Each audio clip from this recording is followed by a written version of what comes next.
Salut mes amis, c'est Pavel et le projet MinerCash. Vous êtes sur la chaîne qui est consacrée aux investissements et au trading. C'est le dimanche, comme toujours, on est ensemble, même pendant les vacances. Nous parlons de la bourse, nous analysons ce qui s'est passé cette semaine et nous allons se projeter dans la semaine à venir. Les sujets pour cette vidéo. Le sujet principal, ça sera Warren Buffett. Quelles sont les actions qu'il a achetées récemment? Est-ce que ce sont les actions intéressantes pour nous dans notre communauté MinerCash? Est-ce que ça correspond à nos critères? D'ailleurs, je vais vous parler d'un paradoxe qui s'est passé dans ma tête. Si vous êtes abonné à la chaîne Telegram, vous avez vu que j'étais un peu surpris par ces derniers investissements et finalement, j'ai un petit peu changé d'avis après avoir fait l'analyse. Donc, inscrivez-vous au Telegram si ce n'est pas encore le cas parce qu'il y a plein d'informations que je publie tout au long de la semaine. Nous allons également toucher très rapidement le sujet de l'inflation. Nous allons parler un peu des marchés parce que les marchés se sont corrigés. Je vais vous parler aussi de mes positions spéculatives ou semi-spéculatives que j'ai clôturées ce vendredi. Donc, j'espère que ça va être intéressant. N'oubliez pas un like, mes amis. Pour vous, ça coûte rien. Je sais que vous êtes en vacances, on est un peu paresseux, mais ça coûte rien de cliquer la pouce bleue pour me motiver, pour faire ces vidéos pendant les vacances. Et aussi pour soutenir ma chaîne qui reste gratuite avec le contenu que j'espère vous aimez bien. Je vous rappelle également qu'évidemment que je présente sur les réseaux sociaux. Toutes les informations sont dans la description à cette vidéo. Minercash.fr, c'est le site où je publie mes analyses financières et où vous pouvez avoir l'accès à d'autres services chez MinerCash. Allez, c'est parti, nous commençons notre vidéo. Nous allons parler de l'inflation. La macro, c'est le sujet phare de Café de Dimanche, donc nous allons rester à peu près sur le même plan habituel. Bon, finalement, cette semaine, elle est devenue très importante du point de vue de la macro. Initialement, on n'a pas été prévu beaucoup d'indicateurs importants à être publiés. Pourtant, il y a eu un seul qui était très important, qui s'appelle Core Retail Sales aux États-Unis. Ce sont les ventes au détail. Bon, la consommation, donc quand on parle de la consommation, automatiquement on pense au prix, à l'inflation, le pouvoir d'achat des Américains. L'Amérique, je vous rappelle, si vous avez oublié que c'est l'économie principale au monde, c'est elle qui drive tout le monde financier, et les bourses et nos portefeuilles boursiers également. Et donc, on ne s'attendait pas à des grosses surprises. Moi, personnellement, je ne m'attendais pas. Je pensais que ça va être comme les autres statistiques du même type qui ont été publiées les semaines passées, que ça sera très proche au consensus, peut-être légèrement mieux.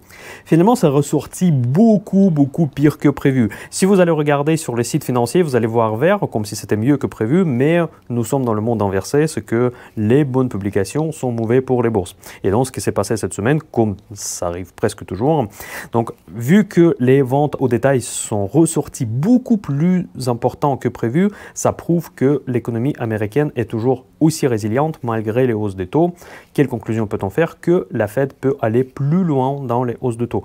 Clairement, comme je vous ai dit dans les précédentes vidéos de Café Dimanche, que ce n'était pas du tout le consensus dominant. Donc, si le consensus dominant commence à changer, commence à pricer plus de hausses de taux que c'était prévu, ça devient grave.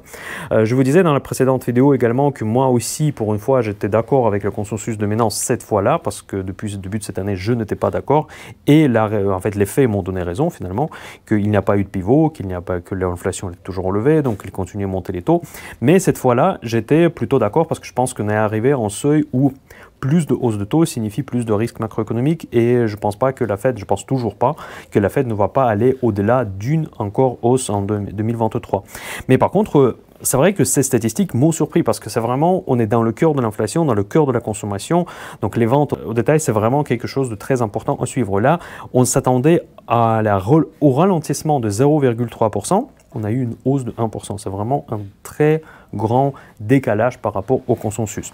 Donc clairement, cette statistique peut changer le comportement de la Réserve fédérale, ça peut changer la lecture de l'état de l'inflation, lecture de l'état de la consommation aux États-Unis. Donc on n'est pas encore sorti de l'affaire. Donc l'économie américaine ne veut pas ralentir. Pour ceux qui sont novices, ça peut paraître un peu bizarre parce que quand l'économie va bien, d'habitude les marchés doivent aller bien, mais non, ça fait longtemps qu'on ne vit plus du tout dans ce monde qui ça serait normalement un monde normal, mais le problème aujourd'hui est que nous voulons arrêter l'inflation et la Réserve fédérale elle choisit comme l'instrument principal pour arrêter cette inflation, c'est la hausse des taux, donc du coup créer une sorte d'une petite récession contrôlée, administrée, maintenant on aime bien ce mot, et s'en sortir comme ça, réduire la vitesse de la hausse des prix. de cette manière et puis après repartir sur une base saine avec une inflation qui est proche à 2%, comme c'est marqué dans le mandat à la fois de la BCE et de la Réserve fédérale. D'ailleurs, dans mon Telegram, encore une fois, une raison pour rejoindre ma chaîne, j'ai publié récemment une interview avec Patrick Artus qui d'ailleurs remettait en cause ce principe de 2% parce qu'il s'étonnait que ce principe est toujours maintenu parce qu'il peut être dévastateur par rapport à l'économie future. Il explique mieux que moi, plus en détail que moi, donc je vous invite juste d'aller sur Telegram et regarder cette interview. Je trouve que c'est vraiment, ça vaut le coup.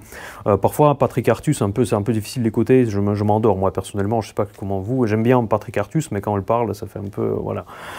C'est pas facile à consommer ce contenu, mais en tout cas, là, c'était une interview très courte, très précise, et vraiment, il met en évidence un point auquel moi, je n'ai pas pensé personnellement. Moi, je ne me prétends pas d'être évidemment avoir des compétences de Patrick Artus. Je n'ai jamais pensé qu'effectivement faire sauter cette limite de 2% qui est prise un petit peu du plafond sur l'inflation, qui fait partie de mandat de la plupart des banques centrales, pourrait donner un bouffet d'oxygène en fait pour l'économie.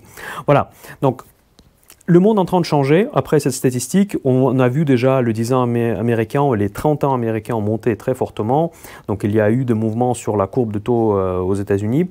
Les marchés boursiers ont réagi également par une baisse, surtout une baisse nous avons vu sur le CAC 40 et là je bascule rapidement sur le sujet de mes positions parce que le vendredi dernier c'était une expiration des options. Pour ceux qui font partie de mon club Option Invest, toutes les infos dans la description, vous êtes au courant que j'avais quelques positions ouvertes sur les indices S&P 500 et le CAC 40. Les deux stratégies, c'était les stratégies de base, les stratégies spread qui s'appellent Bear Call Spread. Donc ce sont des stratégies assez on va dire simple et tranquille, si je me permets. Donc, grosso modo, on se fige en une zone dans laquelle l'indice ne sera pas au moment quand cette position devrait expirer. C'était le cas pour moi à la fois sur les deux indices, donc j'ai encaissé quand même en résultat plus que satisfaisant ce vendredi. Donc, je suis assez content par rapport à cette stratégie.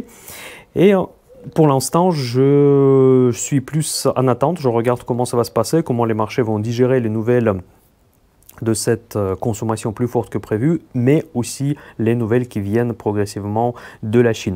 J'ai un petit peu du mal d'analyser ce qui se passe en Chine. On voit qu'il y a des problèmes, on voit le retour des problèmes de l'immobilier, donc le fameux Evergrande que nous avons entendu parler il y a à peu près 1 an et demi.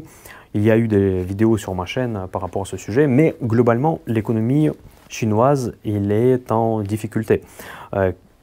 L'ampleur de difficulté est très difficile à estimer parce qu'évidemment les statistiques chinoises ne sont pas toujours très fiables, mais nous nous basons sur ce qu'on peut analyser de manière pertinente. Voilà, pour l'instant, le constat est le suivant. Donc il y a une crainte de plus de hausse de taux que prévu et les risques en provenance de la Chine qui affectent le CAC 40 parce que le CAC 40 est bourré des actions de luxe qui pèsent énormément sur l'indice et c'est une correction saine. D'ailleurs sur Telegram, encore une fois, j'ai publié l'analyse technique de CAC 40 que j'utilise depuis le mois de mars. Ça marche parfaitement. D'ailleurs, je vais garder le challenge pour ceux qui ne sont pas abonnés, pour que vous soyez abonnés de ma chaîne Telegram, pour aller voir ce modèle technique qui fonctionne depuis bientôt 5 mois, sans faute. J'ai déjà fait des allers-retours gagnants sans aucune faute. Ça, c'est vraiment très bien pour valider le modèle technique. Et je pense que le CAC 40 devrait quand même rester dans cette zone que j'ai identifiée. Et c'est pour cette raison que je commence à me poser des questions si je ne prends pas les positions longues sur l'indice français. Voilà, maintenant nous allons parler de Warren Buffett. Donc on a fait un tour macro très rapidement. Et quand on va parler de notre oracle d'Obama, je vais vous présenter la séquence des événements. Donc, qu'est-ce qui se passe aux États-Unis tous les trimestres? Toutes les sociétés sont obligées de postuler, d'après les fiscs, un peu comme en France d'ailleurs, leur compte. Voilà, donc c'est le compte trimestriel et ils doivent relever les dernières opérations qu'ils ont faites. Et pour les sociétés d'investissement, ces opérations sont rendues publiques. C'est pour ça qu'on peut avoir avec les différents systèmes financiers, moi j'utilise Guru Focus, vous pouvez peut-être utiliser quelque chose d'autre, nous pouvons consulter quelles sont les dernières transactions de tel ou tel gérant de fonds, parce que les gérants de fonds, ce sont des personnes morales, ils ont des sociétés, et ces sociétés ont une obligation de reporter leurs comptes d'après les fiscs américains. Bon, pas les fiscs ou pas les fiscs, j'en sais rien, mais dans tous les cas, c'est rendu public. Et Warren Buffett n'était pas une exception avec sa société Berkshire Hathaway, qui était d'ailleurs une société textile avant, donc c'est pour ça peut-être qu'il aime bien d'investir dans l'économie réelle. Il a publié ses comptes et ces dernières transactions m'ont beaucoup surpris, mais pas que ça. Ce qui m'a surtout surpris, la concentration de son portefeuille actuel. Donc son portefeuille actuel, il est concentré largement sur seulement 5 actions. En général, quand on parle de concentration des portfolios ou en concentration des indices, on sous-entend les GAFAM. Mais ici, il n'y a pas que des GAFAM. De loin, il n'y a pas que des GAFAM. Les 5 premières lignes chez Warren Buffett, c'est Apple. Énorme ligne, largement supérieure à toutes les autres. Donc la deuxième plus grosse position qui est Bank of America, ça fait à peu près approximativement, je suis en train de regarder le chart, donc c'est peut-être même pas en quart de la position sur Apple. Je ne comprends pas la confiance de Warren Buffett en Apple. Donc c'est une belle entreprise, c'est sûr, mais c'est une entreprise quand même qui est un petit peu en manque d'innovation. Corrigez-moi si je me trompe, peut-être je suis un peu critique à chaque fois par rapport à Apple, mais franchement, les derniers produits d'Apple, ça ne m'impressionne pas. Vous voyez, je suis un consommateur d'Apple, j'en ai 2 iPhones, mais globalement, je trouve que chaque modèle, par exemple, j'ai du mal à changer mon iPhone aujourd'hui parce que je trouve que les nouvelles modèles ne m'apportent pas grand-chose par rapport au prix que je dois payer. D'ailleurs, un autre exemple qui vient de sortir, les lunettes VR, j'ai pas vu encore beaucoup de statistiques de vente parce que c'est relativement nouveau pour vraiment faire l'analyse pertinente, mais je trouve que ces produits sont quand même assez difficiles à vendre pour le prix que Apple demande. Pour vous rappeler que les lunettes VR coûtent 3500 $, pour comparer les lunettes que j'ai d'ailleurs de chez Facebook, ça m'a coûté de mémoire 350 $. Donc voilà, c'est quand même pas pareil. Ça c'est mon avis subjectif. Je pense que le but aussi de ces vidéos, de donner également mon avis subjectif. Voilà. Donc Bank of America. Bank of America, c'est un choix aussi un petit peu surprenant parce que moi je trouve personnellement que la meilleure banque dans laquelle d'ailleurs j'ai investi au sein de portefeuille Tranquille Biche que vous pouvez trouver sur mon site manorcash.fr, qui est orienté à des investisseurs qui ne veulent pas prendre beaucoup de risques. Eh bien, moi, je trouve que la meilleure banque aux États-Unis, ça reste JP Morgan. Pourquoi elle a investi la deuxième position sur Bank of America? Peut-être c'est historique, peut-être il y a d'autres raisons. Pourquoi pas. Troisième position, c'est American Express. American Express, vraiment, c'est une excellente entreprise. En revanche, je suis fan d'American Express. J'en ai depuis de longues années. Je trouve que le business model est vraiment excellent. Après, elles sont chères pour les marchands, mais par contre, les marchands s'ajustent. Ils sont quand même parfois obligés d'accepter les cartes American Express, quoi qu'il en coûte. Donc, ils ont quand même du pricing power. Ce business model existe depuis très longtemps. Il marche toujours. Il continue à se développer. Il y a beaucoup de cartes American Express que je vois autour de moi. Je trouve que quand même, il y a un sort de moite. Il y a quand même une forte capacité, on va dire, d'augmenter les prix, d'imposer sa politique. Ils ont réussi d'imposer dans beaucoup de boutiques d'accepter les cartes American Express. Par exemple, vous savez, j'habite dans le sud de la France, dans un village qui est assez touristique, et dans la boulangerie même, on accepte les cartes American Express. Sachant que même à Paris, j'ai jamais vu une boulangerie qui acceptait les Amex. Et donc du coup, ça veut dire que dès qu'il s'agit du tourisme, dès qu'il s'agit de recevoir les étrangers, vous êtes presque obligé d'accepter ce type de carte, malgré les prix que ça engage. Ensuite, la quatrième position, mais ça c'est clairement historique, et c'est connu que Warren Buffett a investi dans Coca-Cola, il fait souvent un petit peu la pub comme il boit Coca-Cola Cherry, donc ça ne m'étonne pas du tout. Chevron, cinquième plus grosse position de Warren Buffett, ça ne m'étonne pas, je pense que aussi également c'est historique. Aux États-Unis, d'ailleurs, je pense qu'effectivement c'est une des meilleures pétrolières. Si je voulais investir dans les pétrolières américaines aujourd'hui, Peut-être ça serait Chevron, mais par contre il est relativement cher, mais j'imagine que Warren Buffett ne l'a pas acheté hier. Donc voilà, ça ce sont les 5 positions de Warren Buffett. Vous pouvez les trouver évidemment sur Telegram. Encore une fois, je vais vous créer un petit peu du suspense pour que vous allez vous inscrire. Donc Apple largement dominant et à peu près au même niveau Bank of America, American Express, Coca-Cola un petit peu moins et Chevron encore un petit peu moins. Voilà, ça c'est les pondérations. Je reprends un petit peu les principes Minder Cash. Warren Buffett ne respecte pas malheureusement les principes Minder Cash, donc il faut qu'il apprenne, il faut qu'il prenne les cours chez nous, mais bon, je rigole bien évidemment. Ce que je veux dire tout simplement, c'est que moi, je suis quand même pour une diversification plus importante. Après, il y a des fameuses phrases un petit peu rigolotes sur diversification en provenance de Warren Buffett. Je pense qu'il est très malin. En fait, quand il dit ça, on l'interprète souvent mal. Je ne pense pas qu'il est réellement contre la diversification. Ça serait complètement bête. Et c'est un mec qui, de loin, n'est pas bête du tout. Donc, cela veut dire que je pense que pour les investisseurs particuliers, comme la plupart des abonnés Miner Cash, la diversification, c'est le must. Donc on doit toujours penser non seulement à la diversification, mais comme je dis dans toutes mes vidéos quand je présente le portfolio, c'est que il faut penser également au poids de chacune des lignes dans son portefeuille. Donc avoir le poids, surpoids sur action Apple, je ne trouve pas que c'est pertinent. En tout cas, c'est pour mon approche. Voilà. Ensuite, ce qui nous intéresse, dans quoi il est investi actuellement. Parce que, ok, s'il a investi il y a 20 ans dans Coca-Cola, c'est très bien, mais c'est pas ça qui nous intéresse dans les médias. Ce qui nous intéresse, c'est les nouvelles acquisitions. Et là, j'étais complètement surpris parce qu'il a acheté des actions dans le secteur de construction. Mes amis, vous avez bien entendu la construction. Quand la Fed essaie de créer une récession artificielle, il achète à fond les sociétés cycliques, en plus orientées immobilier. On sait que les taux d'emprunt immobilier aux États-Unis sont dans la stratosphère en ce moment, donc c'est très haut. Tout le monde parle de la crise, certains font des références sur la crise de subprimes.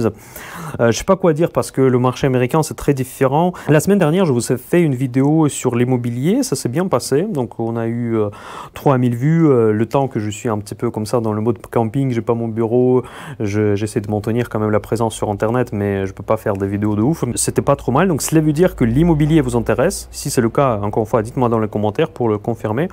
Je pourrais faire une deuxième vidéo maintenant sur l'immobilier, maintenant plus focus les États-Unis, du coup les foncières cotées, le financement de l'immobilier aux États-Unis.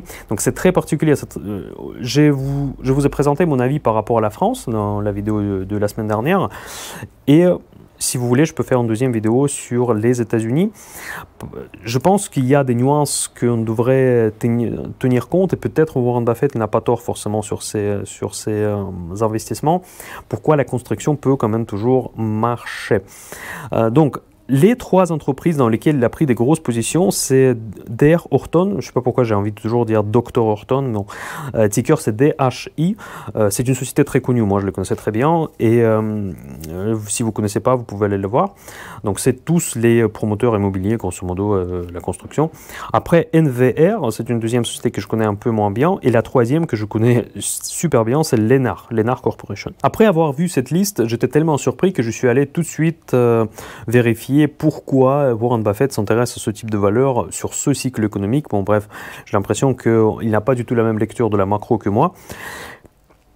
Eh bien, c'est pas forcément ça. Peut-être il a la même lecture de la macro, peut-être il n'a pas du tout de lecture de macro, peut-être il se concentre uniquement sur ces entreprises-là. Et quand vous regardez les ratios, quand vous regardez les fondamentaux de ces entreprises, ce sont des très très belles valeurs. Et elles ne sont pas chères, elles ne sont pas très endettées, et elles sont rentables. Ça, c'est vraiment super bien. Par contre, il faut toujours garder en tête qu'elles sont rentables, c'est très bien, elles ne sont pas chères, les multiplicateurs sont magnifiques, mais nous sommes dans le boom immobilier aux États-Unis. Donc après le Covid, pas que aux États-Unis, on a eu des ventes, des hausses des prix, des constructions dans tous les sens. Maintenant, on a le télétravail qui, en fait, effectivement, ça bouleverse le marché. D'ailleurs, aux États-Unis, c'est pas tout à fait vrai, parce que paradoxalement, les anglo-saxons ne sont pas si télétravail que ça, finalement. Ils le font, mais c'est pas aussi vaste, aussi répandu comme c'est le cas aujourd'hui, par exemple en France. En France, on en fait beaucoup. Eh bien, Aux États-Unis, pas forcément. Donc, Warren Buffett, il croit à la construction, il croit visiblement au développement de l'économie américaine, donc peut-être changement de type de biens qui vont intéresser les Américains prochainement. Donc, tout cela, c'est quelque chose de très intéressant à analyser. Et donc, du coup, après avoir vu ces fondamentaux, après avoir fait l'analyse rapide, je me suis aperçu que Warren Buffett, il suit toujours sa stratégie, acheter les bons business pour le bon prix.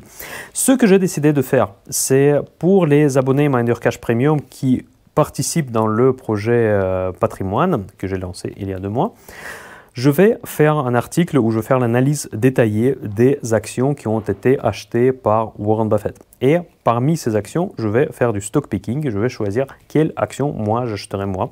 Et je pense que ce sont les actions qui correspondent tout à fait aux critères de Minder Cash Patrimoine.